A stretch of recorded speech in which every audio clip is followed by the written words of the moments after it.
come on in, get yourself. I'm tripping, man. I got you. I got a button for that. Well, come on inside and get yourself something cool to drink. And got some locker room availability. Some interesting stuff here. Some things are being revealed. And y'all know we can cross those roads, cross those bridges, you know what I'm saying? We're going to break them down together as a family. Dissect them as a family. Call out BS and nonsense as a family, man. We just gotta see, man. We gotta see what the business is.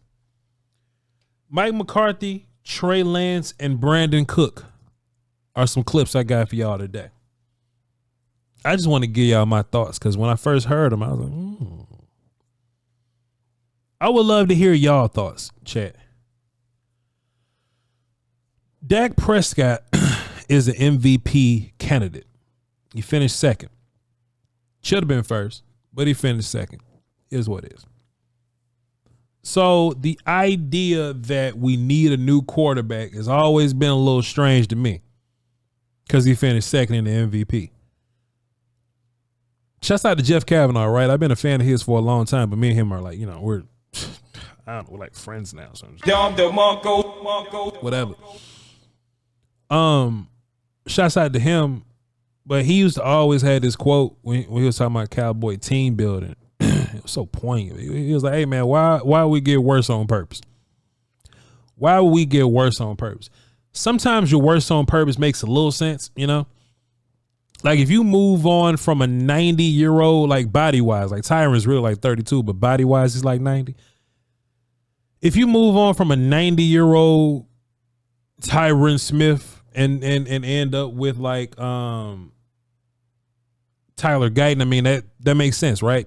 You get a little worse on purpose there, but you project that Tyler Guyton can be better than an older, always hurt Tyron Smith. That makes sense. But besides those particular type situations, you know what I'm saying? Like getting worse on purpose don't really make a whole bunch of sense to me, right? Here's me wrapping that up in the bow. If you move on from the dude that was runner-up in the MVP voting, and just me speaking frankly, he's had years better than the MVP year. If your next quarterback ain't close to that, you're kind of hustling backwards.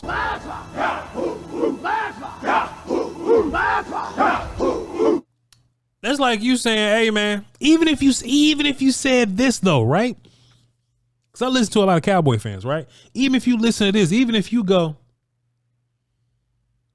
I would get rid of Dak Prescott, take those picks, then use those picks and trade them to the Jaguars to get Trevor Lawrence. You're not getting no better than that, boy. You're not getting better than that. You got worse on purpose.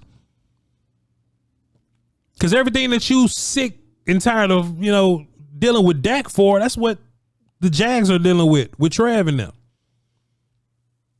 They good enough to be good enough. Or Justin Herbert and them. Keeping it a buck with you.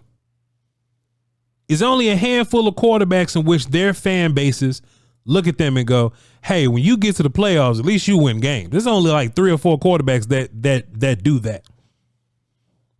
No matter how elite you are, there are only 3 or 4 that actually do that. Now we're here with Trey Lance. Now we're here with Trey Lance. Boy, Trey Lance is a projection if I've ever seen one. But damn, Dak finished second in MVP. What you gonna do? If our quarterback was Drew Bledsoe, if Drew Bledsoe was 30 years old in 2024, Voch would actually get on this camera and go, hey, man, we need to see what's going on with Trey Lance. We need to see what's going on with Trey Lance.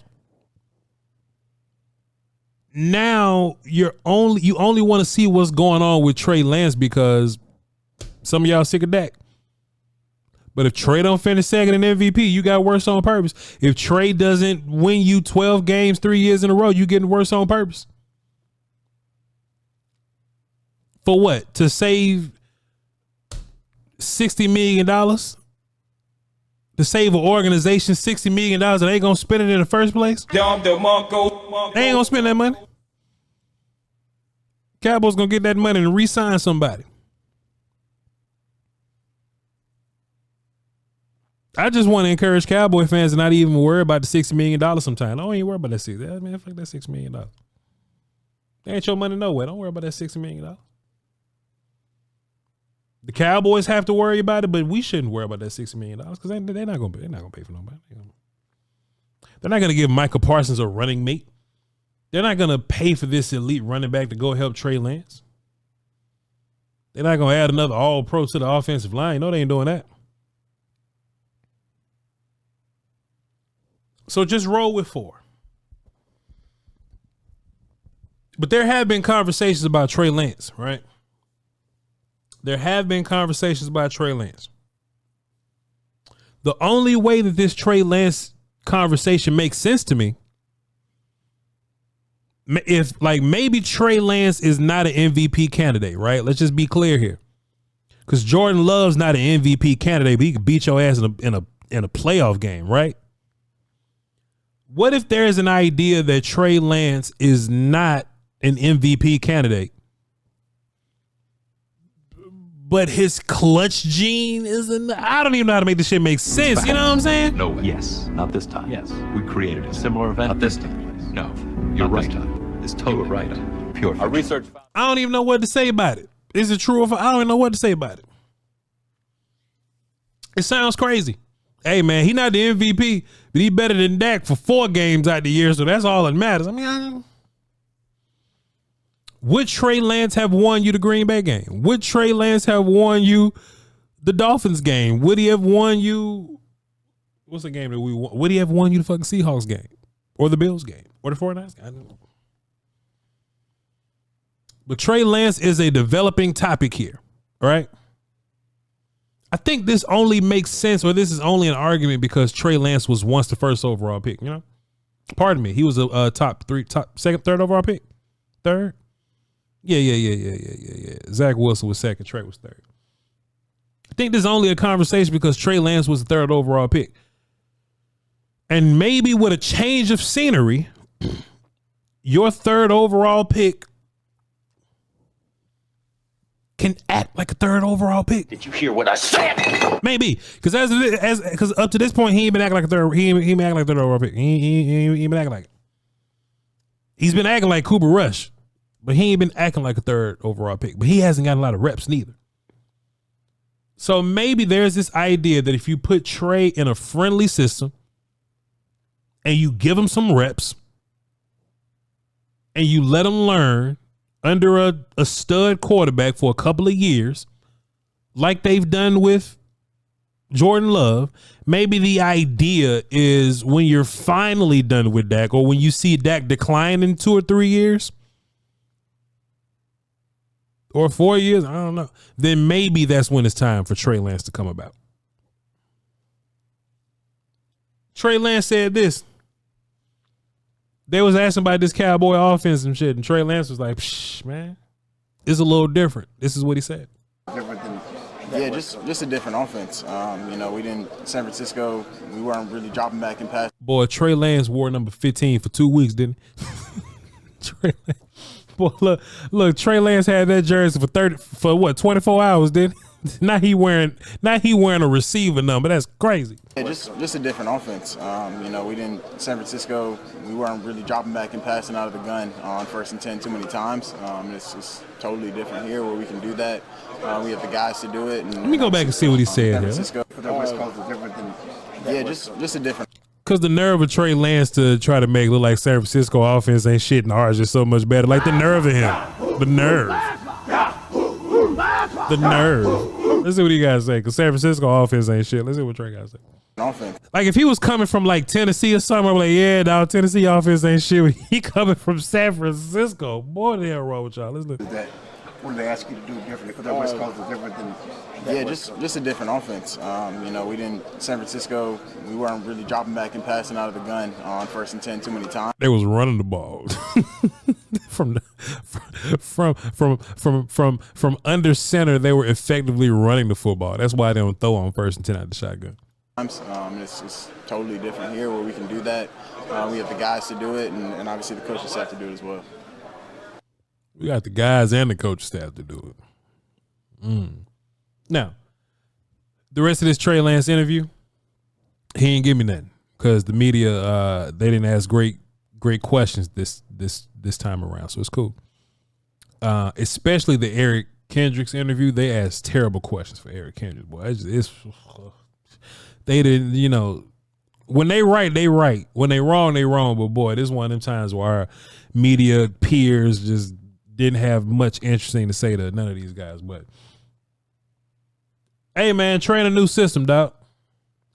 Trey's in a new system, and maybe that's good for the change of scenery. Mike McCarthy had a comment about Trey Lance. Your head coach said this about your backup quarterback. I hate when when Cowboy fans love their backups more than they like MVP, Pro Bowl, all pro level starters. That shit made me sick. But here's what Mike had to say about Trey Lance and his new start in his offense. I mean, there's thresholds in development for every position. I mean, quarterbacks. There's thresholds in development for every position. That's really bars from Mike though. There's thresholds for development. There's a threshold for development, chat. Write that down. That will be on the test. Put that in the chat for me. There's thresholds in development for every position. I ain't got 5 years to wait on a running back to figure this shit out. You know, I ain't got 3 years to wait on a receiver. We may have three or so years to worry about a D lineman. You know, D lineman got to get big. They got to, you know, get strong. They got to up their technique. There's a lot to go into it, you know. O linemen develop a little faster than D linemen. If you a corner and you ain't getting the job done, I mean, you would be around, but I mean, you ain't competing. Like Nashawn Wright's not competing. So the threshold of development for each position is a little different. I wonder what's and look, if you're a great media person, it'll be great to get into the psyche of Mike McCarthy right here, right? And it'll probably give us some insight on how long you plan on having Trey around. It'll probably give us some insight on what you think about like rookie quarterbacks that start off quickly. What you think about Jordan Love here and his threshold of development? Because it took Jordan Love a long time. What do you think about Brock Purdy's threshold for his development? The follow-up question should have been immediate. I mean, there's thresholds in development for every position. I mean, quarterback's no different. And Trey. How long you take, Coach? How long it take a quarterback to get on track, Coach? Because if you ask Mike McCarthy directly, hey, how long does Trey Lance have before he gets pushed off a bridge? Oh, I'm not going to tell you that. I'm not going to speak on a player. But if you simply use what he just told you as a follow-up, and this ain't me telling y'all how to be media people because I ain't got media training. I'm from Natchez. I just, you know. I don't go to these press conferences, so I ain't telling nobody how to do their job. But when Mike McCarthy said, hey, man, the threshold for different positions is different time period. Hey, man, how long it take for quarterbacks to get ready and acclimated? In your personal opinion.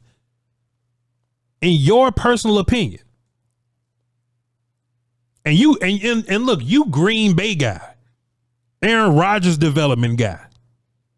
Aaron Rodgers wasn't a year one guy. What's the threshold? What's the time period? What's the development? What's the duration here? Because if Mike McCarthy says 5 years, we go, all right, cool. Trey Lance on year 2. So we kind of got a feel for how long it'll take for Trey to, you know what I'm saying, to finish Mike McCarthy's quarterback program. What if Mike McCarthy says, oh, well, quarterback should be developed by year 2? Now we looking at Trey Lance like, shit, your time going to run out at the same time Dak's time's going to run out. I don't work for the media, but I would have asked. But here's what Mike McCarthy had to say. Trey's no different. I mean, obviously he had a prior experience in San Francisco. So, I mean, that's obviously an experience that he'll always be Well, able the to nerve of y'all motherfuckers sit up here and act like San Francisco don't know shit about offense, boy. The nerve of both of y'all. The nerve of y'all.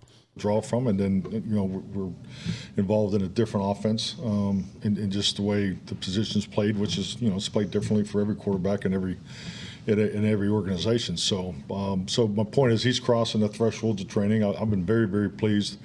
You know, the athletic ability is top notch. You know, we've adjusted some things, you know, in his, you know, not only his motion, his, you know, I'm going to get into specifics of that, but you can see the improvement, the timing in young quarterbacks, and he's no different. He just need reps, you know, and we're trying to get him as many reps as we can throughout this offseason program, and he will take a large part of the preseason. That's the design. So him and I talk about preseason quite often because, I mean, that's what we're building towards. So here's what I would have asked next. Here's just what I would have said. What does your quarterback do different in the Dallas offense than the San Francisco offense? He may not answer, but he might have. When you see what San Francisco's done with Brock Purdy, why do you think they couldn't get it done with Trey Lance? I'm just asking a question like that. Is the West Coast more quarterback friendly than like a Shanahan's West Coast? Oh, both of y'all run West Coast? Oh, my fault. Oh, Trey need reps? So to go back to your previous threshold question, it's going to take some years for Trey to get these reps, huh? Athletic ability. So does that mean that Trey Lance is going to have a part of the playbook that Dak doesn't have? Like if Dak was to get hurt, does Trey Lance run the same plays Dak run, or does Trey Lance going to have more running opportunities because he's young and not worth $60 million, allegedly? I'd asked all them goddamn questions. Oh, Trey needs reps. Okay, so besides preseason, where are you gonna get him? Where are you gonna get him besides preseason and practice? Does this mean Trey's gonna get way more, like much more preseason than Cooper Rush? That's what I would ask. But I'm curious as to see what the next question was. I'm just curious. Your number 3 receiving option, we talked about. Boy, this motherfucker talking about Jalen Tolbert. God damn, boy! Yeah, brought up Jalen Tolbert, boy. He said, "Hey man, your number 3 receiving option." Look, let me tell you something. I could, if I'm a media guy, I can walk in with a notepad with questions that I want to ask Mike McCarthy. But if Mike owned to something, like if Will still asked the question and Mike started saying some shit, and it was interesting, I'm putting down my Jalen Tolbert question. Because I think that this Trey Lance question probably means a little more in this time. Then I believe he asked I hate when the media asks questions to shit that we know already, right? We don't know how long it's going to take for Trey Lance to develop. Only Mike McCarthy knows that. So yeah, we can answer that question. I think Buddy asked, "Hey man, look, so Jalen Tolbert, your wide receiver 3. How do you account for the wide receiver 3 shit, right? Like, how do you account for helping at wide receiver 3? Oh, Voch tell you, man, shit, throw to your tight ends. I said last week, Jake Ferguson probably be tight end 3, you know? Put your running backs, run the football, different personnel. I know the answer to that. I don't want to ask Mike McCarthy questions that I have the answer to already. And I'm not just here to critique the media members. This is just questions that I'm posing to my audience. We just talking. Let's hear what Mike got to say, though. We just listen. Often, because, I mean, that's what we're building towards. Your number 3 receiving option, we talked about Jalen Tolbert. Number 3, yep. But with the tight end depth that you guys have, does that kind of factor in as well, where your number 3 receiver might come out of a different position given the depth that you guys have elsewhere? Yeah, definitely. I hate when they answer their own question. You just answered your own question. Yeah, your tight end room will help you at wide receiver 3. I think sometimes they ask questions just to make themselves look smarter. I don't hold hands in football. I just assume that you're smart enough to make that assessment already. I have an incredible audience in my chat right now. Everybody watching live right now. None of y'all asses NFL coaches. None of y'all, me neither, but none of y'all ass NFL coaches. But y'all could have, hey, chat. So listen, so Tolbert, your wide receiver 3. but I don't feel great about it. What else we gonna do to help him out in that third receiver standpoint? We gonna use tight ends? Y'all gonna say, yeah, man, Ferguson's probably gonna. Schoon's gonna make some catches. Brevin may make some catches. Your running backs may make some catches. But here's Mike McCarthy talking about Jalen Tolbert and supplanting some of his attention, some of that Michael Gallup work with tight ends. Definitely. I mean, really, when we're going through right now, offense is really put in three categories. You have one back offense, two back offense, and no back offense. So, based off of who the number 2, 3, 4 tight end is, no different than receivers. They all need to learn to play both inside and out. It's a very important component of how we look at player acquisition as far as the players we select and how we want to play here. We don't want guys that just can only play one position. There are exceptions. I'm not ignorant to that, but the one thing we talk a lot about, when we talk about the roster is players. What are the two things he can do? And because when you get into the 53 and then you get down into the 48 for the weekly game, special teams usually factors in that. So yeah, we're in a great spot because we got numbers and in depth. And we got a lot of guys will be fighting for those spots. The answer is yes. Tight ends will help you, sir. What's the follow up behind this? Nick Harris, DallasCowboys.com. What will Mozzie Smith's work look like? All right, then on Mozzie now. Hey. Yeah, tight ends are gonna help with your wide receiver room, dog. tight ends gonna help you, man. I think we're along gone from the big 3 days boy, we got 3 number ones. Boy, that was crazy. Well, we got CD, Cooper, and Gallup or whatever. I think we're long gone from those days. Now we have a bona fide one guy, which is Lamb.